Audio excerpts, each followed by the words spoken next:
కేంద్ర ప్రభుత్వం అర్ధరాత్రి నుంచి పాత 500, 1000 నోట్ల మార్పిడిని పూర్తిగా నిలిపివేసింది.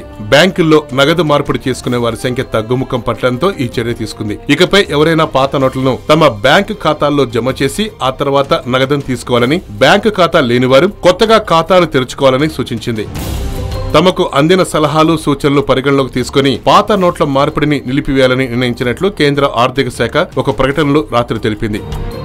అయితే పాత 500 నోట్లను వినియోగించుకోవడానికి మాత్రం కొన్ని వెసులుబాట్లు కల్పించింది. నోట్లు రద్దు సమయంలో మినహాయించిన అన్ని కేటగిరీల్లో జరిపే చెల్లింపులకు పాత 500 నోట్లకు మాత్రమే అనుమతిస్తారు. ఇది డిసెంబర్ 15 వరకు అమల్లో ఉంటుంది. విదేశీ పౌరులు ఇకపై వారానికి 5000 వరకు కరెన్సీ మార్చుకోవడానికి అనుమతించారు. అయితే ఈ వివరాలను తమ పాస్పోర్టులో తప్పనిసరిగా నమోదు చేయించుకోవాలి. దీనికి సంబంధించిన మార్గదర్శకాలను RBI జారీ చేస్తుంది. మాస్టర్, వీసా కార్డులతో చెల్లింపులు చేసే సమయంలో వ్యాపారులకు విధించే రుసుమును SBI ఎత్తేసింది. డిజిటల్ చెల్లింపులను ప్రోత్సహించడానికే గత వారమే రూపే కార్డులపై MDR ను రద్దు చేసిన SBI తాజాగా మరో 2 రకాల ప్రధాన డెబిట్ కార్డులకు దీన్ని వర్తింపజేసింది. ఇది డిసెంబర్ 31 వరకు అమల్లో ఉంటుంది.